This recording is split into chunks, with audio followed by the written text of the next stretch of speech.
Chers amis internautes, bonjour. Nous sommes à nouveau ensemble pour une étude de Bible et nous allons ajouter ce soir un élément à notre quête de Dieu, ce Dieu qui se révèle de multiples façons. Et nous voulons d'abord nous incliner devant lui et nous allons le faire avec le pasteur Erwin Kestner qui est là à mes côtés et qui est donc en charge de 2 églises. Après quoi, un texte sera lu par Michael Libert de l'église de Neuilly. Mais d'abord, nous allons prier ensemble. Notre Père, nous te remercions de pouvoir étudier, de pouvoir te découvrir. Et aujourd'hui, je te prie de nous aider de découvrir un Dieu qui est aussi artiste. Au nom de Jésus, je te prie. Amen. Oui, c'est effectivement un Dieu artiste que nous allons découvrir. C'est pas très courant de voir Dieu sous cet angle. Dieu artiste. Quand on pense aux artistes, généralement, on pense à des gens un peu originaux, hors du commun, parfois excentriques. On connaît les artistes peintres, les sculpteurs, les chanteurs, les musiciens, les auteurs-compositeurs, les écrivains. Il y a certainement des images qui défilent en ce moment dans vos têtes, des humoristes, des comédiens, des acteurs, des grands couturiers, etc. Dieu s'intéresse-t-il à l'art? Dieu a-t-il un intérêt particulier pour les artistes? Certainement. Et nous allons découvrir justement à travers cette lecture que nous fera Michael dans le livre de l'Exode. Au chapitre 31, tout d'abord, il nous lira les 11 premiers versets. Ensuite, dans le chapitre 35, les versets 30 à 35, ce sont 2 textes, vous le verrez et vous l'entendrez, qui se complètent fort bien. L'Éternel parla à Moïse et dit : « Sache que j'ai choisi Betsalel, fils d'Uri, fils de Hur de la tribu de Juda. Je l'ai rempli de l'Esprit de Dieu, de sagesse, d'intelligence et de savoir pour toutes sortes d'ouvrages. Je l'ai rendu capable de faire des inventions, de travailler l'or, l'argent et l'airain, de graver les pierres à enchâsser, de travailler le bois et d'exécuter toutes sortes d'ouvrages. Et voici, je lui ai donné pour aide Oholiab, fils d'Ahisamach, de la tribu de Dan. J'ai mis de l'intelligence dans l'esprit de tous ceux qui sont habiles, pour qu'ils fassent tout ce que je t'ai ordonné. La tente d'assignation, l'arche du témoignage, le propitiatoire qui sera dessus, et tous les ustensiles de la tente, la table et ses ustensiles, le chandelier d'or pur et tous ses ustensiles, l'autel des parfums, l'autel des holocaustes et tous ses ustensiles, la cuve avec sa base, les vêtements d'office, les vêtements sacrés pour le sacrificateur Aaron, les vêtements de ses fils pour les fonctions du sacerdoce, l'huile d'onction et le parfum odoriférant pour le sanctuaire. Ils se conformeront à tous les ordres que j'ai donnés. Et pour compléter cette lecture, Exode 35, versets 30 à 35. Moïse dit aux enfants d'Israël : « Sachez que l'Éternel a choisi Betsalel, fils d'Uri, fils de Hur de la tribu de Juda. Il l'a rempli de l'Esprit de Dieu, de sagesse, d'intelligence et de savoir pour toutes sortes d'ouvrages. Il l'a rendu capable de faire des inventions, de travailler l'or, l'argent et l'airain, de graver les pierres à enchâsser, de travailler le bois et d'exécuter toutes sortes d'ouvrages d'art. Il lui a accordé aussi le don d'enseigner, de même qu'à Oholiab, fils d'Ahisamach de la tribu de Dan. Il les a remplis d'intelligence pour exécuter tous les ouvrages de sculpture et d'art, pour broder et tisser les étoffes teintes en bleu, en pourpre, en cramoisi et le fin lin, pour faire toute espèce de travaux et d'inventions. » Dans le premier passage, c'est Dieu qui parle à Moïse. Dans le second, c'est Moïse qui parle au peuple, en lui rappelant donc cette première parole. Et ce qui nous surprend là, c'est qu'effectivement, Dieu va désigner 2 artisans, 2 hommes hors du commun, des spécialistes en toutes sortes d'ouvrages pour un projet. Mais quel est ce projet? Essayons tout d'abord de définir le projet de Dieu à travers donc le choix de 2 artisans, de 2 hommes extrêmement capables. Alors le projet de Dieu, c'était justement de construire un sanctuaire. Le sanctuaire justement qui révèle l'intégralité du plan du salut. Mais on voit en fait dans cette construction du tabernacle, on voit vraiment ce souci en fait du beau, ce souci vraiment de faire quelque chose qui soit vraiment agréable à la vue, qui soit beau, qui soit travaillé. Moi, ce qui m'a marqué justement dans cette construction, c'est dans le texte d'Exode 26, au chapitre 31. Tu feras un voile bleu, pourpre et cramoisi, et de fin lin retors, il sera artistement travaillé.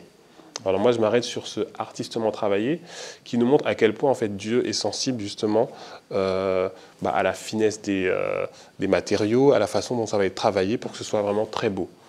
On voit aussi justement dans les textes qu'on a lus précédemment à quel point Dieu a eu le souci justement de qualifier justement ces deux hommes pour qu'ils puissent vraiment être à même de travailler, de construire justement ce sanctuaire.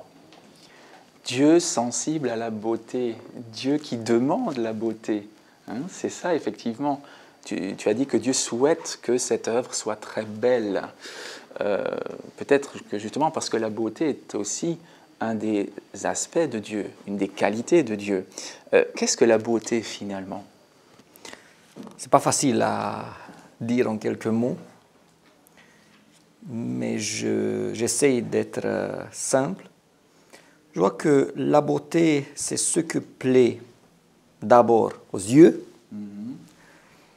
et puis aux oreilles. Peut-être qu'on peut ajouter, mais je crois que ces deux ce sont les moyens parmi lesquels on peut apercevoir la beauté. Donc on aperçoit la beauté à travers ce que l'on voit, ce que l'on observe et à travers ce que l'on entend. Donc là tu fais allusion à deux de nos sens que nous utilisons beaucoup, que nous exploitons souvent. Effectivement, la beauté répond à quelque chose qui en nous est sensible. Hein. Nous avons aussi le sens de ce qui est beau. Alors, est-ce qu'on peut parler de critères universels de beauté? Alors, moi, j'aimerais vraiment souligner la création, puisque la création vraiment était belle à l'origine. Dans le livre des psaumes, il nous est dit, donc je crois que c'est le psaume 19 qui nous dit « Les cieux racontent la gloire de Dieu, et l'étendue manifeste les œuvres de ses mains ». On voit vraiment, en fait, le Dieu qui crée, le Dieu en fait qui vraiment la beauté de l'univers en fait, qui justement nous montre cette volonté de Dieu de vraiment créer des choses qui soient belles. La créature qui est l'homme est aussi une créature merveilleuse puisque le psaume 139 le dit. Je te loue de ce que je suis une créature si merveilleuse. Donc même dans même l'être humain est, on peut dire entre guillemets, une œuvre d'art de Dieu. D'accord. Donc David loue Dieu de ce qu'il est une créature si merveilleuse. Si Dieu a fait sa créature si belle, c'est qu'il a lui aussi le sens de la beauté. Et certainement qu'il y a chez lui quelque chose de sublime, de magnifique. Quoique nul homme n'a vu Dieu dans toute sa beauté, dans tout son éclat. Mais c'est vrai, tu as fait référence à la création. Et quand Dieu constate ce qui a été fait à la fin du 6e jour, selon le récit de la Genèse, au chapitre 1er et au verset 31 de ce livre, il nous est dit « Dieu vit tout ce qu'il avait fait, et voici, c'était très bon ». On utilise ici l'adjectif « tov » en hébreu. Et « tov » veut aussi dire « beau ». C'est non seulement bon, c'est bien, c'est bénéfique, mais c'est aussi beau. Donc cette création manifeste la beauté de Dieu en même temps que sa bonté, effectivement. Alors, dans le récit de la création, Dieu fait savoir qu'il a pris un soin tout particulier à créer l'homme. Comment a-t-il créé l'homme? Quel talent artistique a-t-il exploité pour créer l'homme? Comment s'y est-il pris? Alors, le récit biblique nous indique que Dieu a façonné l'homme en prenant la poussière de la terre. Et il y a un verset très beau dans le livre d'Ésaïe qui nous dit « Pourtant, Seigneur », donc c'est Ésaïe 64 au verset 7, qui nous dit « Pourtant, Seigneur, tu es notre Père, Nous sommes l'argile, tu es notre potier, nous sommes tous l'œuvre de tes mains. Voilà, donc ça encore renforce cette idée de Dieu vraiment artiste, puisqu'en fait l'être humain est indiqué comme étant une œuvre. Tout à fait. Dieu en tant qu'artiste, donc qui modèle, qui façonne l'homme à son image, hein. C'est ainsi que nous est représentée la création de la Bible, de l'homme dans la Bible. Dieu a certainement d'autres habiletés, hein, d'autres qualités aussi artistiques. De quelle façon Dieu manifeste-t-il encore dans la Bible son goût pour ce qui est beau, pour ce qui répond justement au sens esthétique de l'homme? Je veux reprendre, on voit la création de Dieu et je pense aux fleurs, aux fruits multicolores. Et je veux ajouter une chose, j'ai dit que la beauté, c'est ce qui plaît aux yeux, à l'oreille, aux oreilles, mais aussi le parfum, ça peut aussi donner une beauté. Donc on voit la création, on a discuté sur le sanctuaire, et je veux ajouter encore deux choses. La musique. La musique, on ne peut pas l'écouter comme ça a été, mais on peut s'imaginer un peu. Et puis, les récits bibliques. Nous avons des poèmes, nous avons les psaumes qui, même si nous les avons en traduction, nous sentons vraiment la profondeur artistique qui est derrière ces mots. Après la force morale, nous avons vraiment cette profondeur artistique, cette beauté parmi ces mots. Tu parles de musique, hein. Tu présentes Dieu comme un musicien, un mélomane. Qu'est-ce qui nous permet de dire que Dieu aime la musique? La musique, et c'est vrai, omniprésente dans la Bible, dans l'Ancien Testament. On voit que dans le sanctuaire, Dieu avait mis vraiment 4000 personnes à part justement pour la musique. Dieu avait aussi choisi les instruments de musique qui étaient destinés à la louange et à l'adoration. Donc on voit que vraiment Dieu avait vraiment codifié les choses et avait vraiment pris un soin particulier justement à l'expression de la musique dans l'Ancien Testament. Et j'aurais aimé écouter la chorale des anges quand Jésus est né. Donc nous voyons aussi, nous lisons que les anges, ils chantent.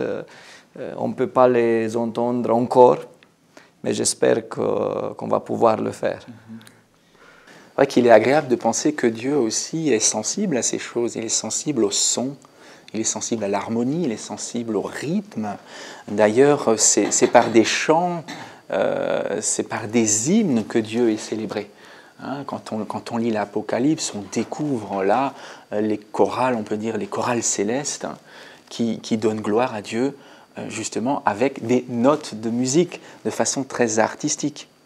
Et comme le disait à l'instant Michael, c'est vrai que Dieu a demandé justement que les hommes le louent, le célèbrent avec une certaine révérence et qu'ils utilisent des instruments adaptés, une musique donc adaptée. Je voudrais quand même qu'on lise ce verset dans 2 Chroniques 29, 25.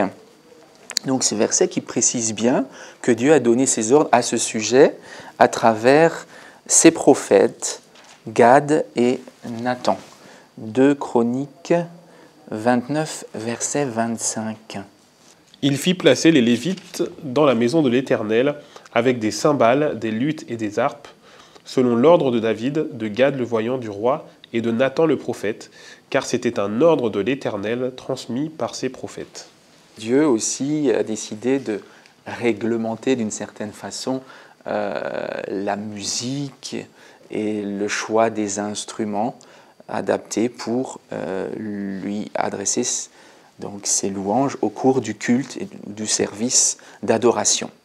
Donc un Dieu, on a vu un Dieu architecte dans un premier temps, à travers son projet de construction d'un tabernacle, donc on peut dire d'un sanctuaire mobile, puis d'un temple, on y a fait allusion aussi.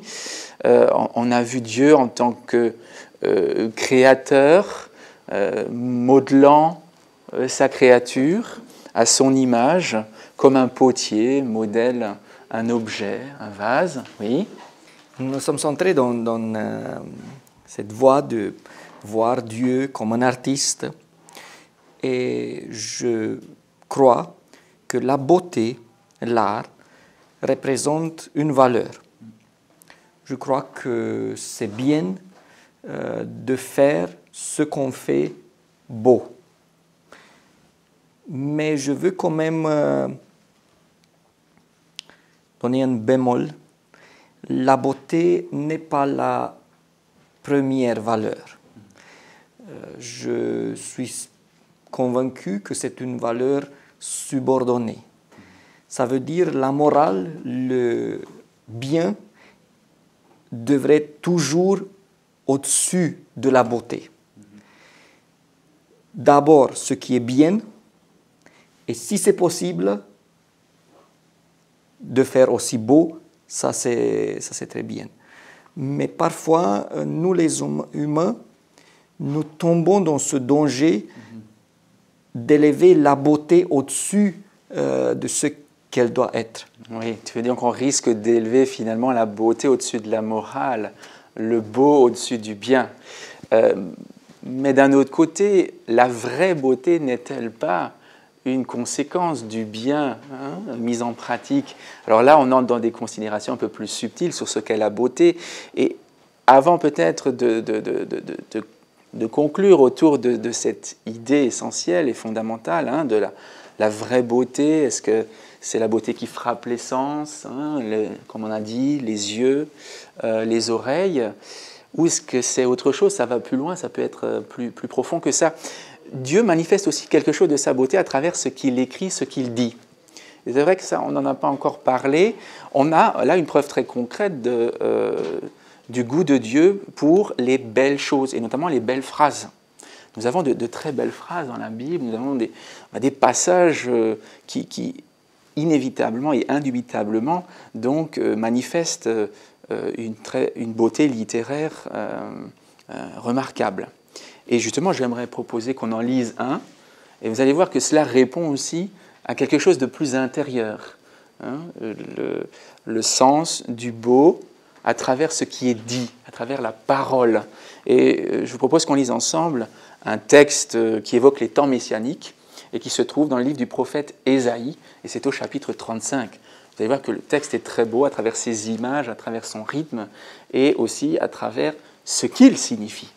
Le désert et le pays aride se réjouiront, la solitude s'égayera et fleurira comme un narcisse. Elle se couvrira de fleurs et tressaillira de joie. Avec chants d'allégresse et cris de triomphe, la gloire du Liban lui sera donnée, la magnificence du Carmel et de Saron. Ils verront la gloire de l'Éternel, la magnificence de notre Dieu. Fortifiez les mains languissantes et affermissez les genoux qui chancellent. Dites à ceux qui ont le cœur troublé, prenez courage, ne craignez point, voici votre Dieu. La vengeance viendra, la rétribution de Dieu. Il viendra lui-même et vous sauvera. Alors s'ouvriront les yeux des aveugles, s'ouvriront les oreilles des sourds. Alors le boiteux sautera comme un cerf, et la langue du muet éclatera de joie, car des eaux jailliront dans le désert et des ruisseaux dans la solitude. Voilà, donc un extrait du psaume 35, je dis volontairement psaume, parce qu'il en a toute la beauté et toute la portée.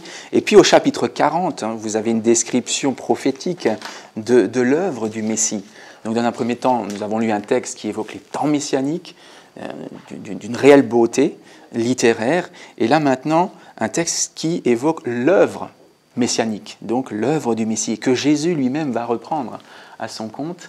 On connaît ce passage je suppose, dans la synagogue de Nazareth.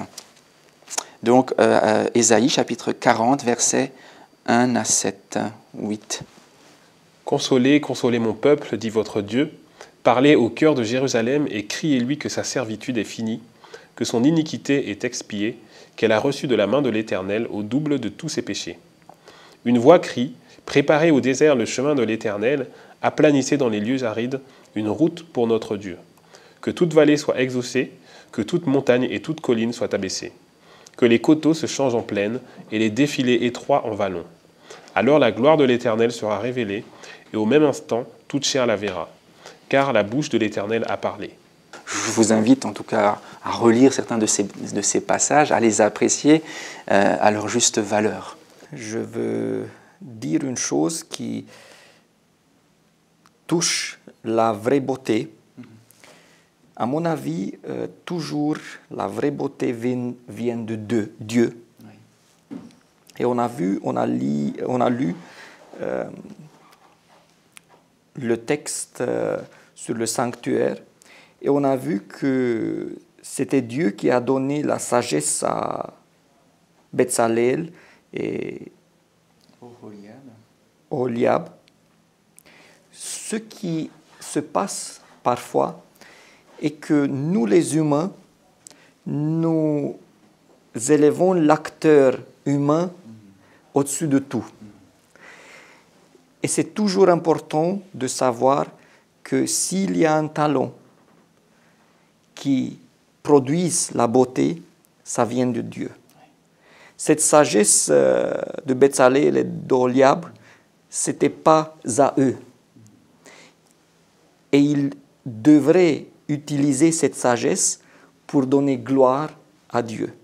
Je crois qu'ici, c'est une autre chose à laquelle on peut penser beaucoup. Comme tu dis, effectivement, nous vivons dans un monde qui, littéralement, adule, selon le terme populaire, adore les artistes. Hein. Les artistes sont généralement exaltés jusqu'au nu. Les chanteurs, les acteurs, certains compositeurs, écrivains et autres.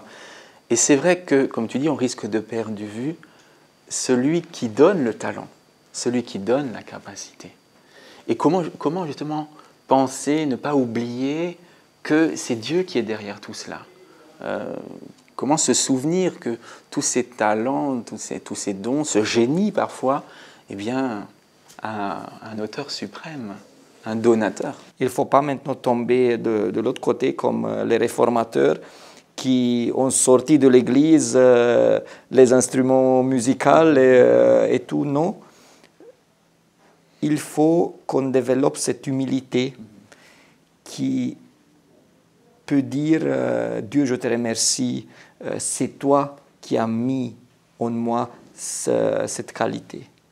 Donc, développer un sentiment de reconnaissance pour tout ce qui est beau, pour tout ce qui effectivement caresse le regard, caresse l'ouïe, c'est certain. Ne pas oublier que Dieu a donné les yeux, Dieu a donné les oreilles, Dieu offre la musique comme un don, Dieu offre l'expression verbale à l'homme comme un don, Dieu offre les capacités manuelles comme un don. Peut-être y a-t-il encore d'autres moyens de rester finalement reconnaissant par rapport à ces choses et de ne pas s'enorgueillir de ses propres talents ou propres capacités. Tu parlais de la beauté. Moi, j'aime beaucoup le psaume 45, qui est un texte aussi très beau, un texte littéraire, qui ressemble vraiment à un poème. Je le lis, donc, psaume 45, verset 2. « Des paroles pleines de charme bouillonnent dans mon cœur. Je dis, mon œuvre est pour le roi, que ma langue soit comme la plume d'un habile écrivain. » Donc là, on a vraiment affaire à un texte qui est vraiment très beau, un habile écrivain. « Tu es le plus beau des fils de l'homme, la grâce est répandue sur tes lèvres, c'est pourquoi Dieu t'a béni pour toujours. » Donc finalement, on se rend compte que ce texte nous parle évidemment du Messie, de Jésus. Ce n'est pas une beauté superficielle, puisqu'il était dit aussi dans Ésaïe qu'il n'avait rien pour attirer les regards. C'est en fait une beauté beaucoup plus profonde, une beauté de caractère. Et comme disait Erwin tout à l'heure, une beauté en fait qui vient de Dieu, qui émane de Dieu. Je suis très heureux que tu nous diriges vers ce texte là maintenant, parce qu'effectivement, il révèle la beauté certainement du Fils de Dieu, à travers une révélation prophétique. C'est Jésus ici qui est décrit. C'est le plus beau des fils de l'homme, non pas tant par son aspect physique. On le sait, Dieu ne regarde pas ce qui frappe les regards, mais il regarde au cœur de l'homme. Et c'est donc la beauté du caractère du Fils de Dieu qui est décrite. Et je pense que nous sommes invités finalement aussi à cultiver cette beauté, la beauté intérieure qui ne s'oppose pas, mais qui peut compléter la beauté extérieure. Ou le contraire, la beauté extérieure, elle vient de compléter la beauté intérieure. Et c'est toujours plus important de cultiver la beauté intérieure. Parce que là, ça viendrait toujours, la beauté intérieure, ça vient de l'amour. Et si c'est complété par la beauté extérieure, c'est parfait. Mais même si la beauté extérieure n'existe pas ou se perd, on voit chez nous, après quelques années, la beauté extérieure disparaît. Mais la beauté intérieure, si elle est cultivée, s'il y a la relation avec Dieu, ça reste même si l'extérieur se perd. Je te remercie effectivement de repositionner la beauté intérieure par rapport à la beauté extérieure, sachant que ce qui vient de l'intérieur a plus de valeur que ce qui émane ou ce qui se donne à voir de l'extérieur. Effectivement. Et on a aussi un texte dans la Bible que je vais lire et qui nous amènera à conclure. C'est dans 1 Pierre 3, au verset 3, où l'apôtre fait cette recommandation qui dit « Mais ne cherchez pas tant les ornements extérieurs. » Il évoque des cheveux habilement tressés, de l'or, des habits somptueux, mais, je le cite, « la parure intérieure est cachée dans le cœur. » Et il développe la pureté incorruptible d'un esprit doux et paisible qui est d'un grand prix ou d'une grande valeur devant Dieu. C'est donc ainsi que se manifestait et que se continue de se manifester la beauté de Dieu, la beauté de Jésus, le Christ, dont nous sommes des serviteurs, des admirateurs. Nous avons d'exemples dans la Bible. Le premier roi d'Israël, Saul, c'était le plus beau des humains. Oui. Mais son caractère, même si Dieu a cherché à intervenir, n'était pas tel comme il faudrait. Oui. David, de l'autre côté, on ne sait pas beaucoup sur sa beauté extérieure, mais son caractère était tel comme Dieu voulait. Voilà, et donc effectivement, voilà la volonté de Dieu, le plus grand, le plus merveilleux des artistes, le plus beau, finalement, des fils de l'homme, tel qu'il s'est révélé en Jésus-Christ, qui travaille sur nous et qui veut faire de nous des chefs-d'œuvre à son image. Eh bien, puissions-nous nous laisser modeler par lui, nous laisser transformer par lui, on pourrait dire ciseler, broder, en tout cas changer à son image. Merci de votre attention et à une prochaine fois.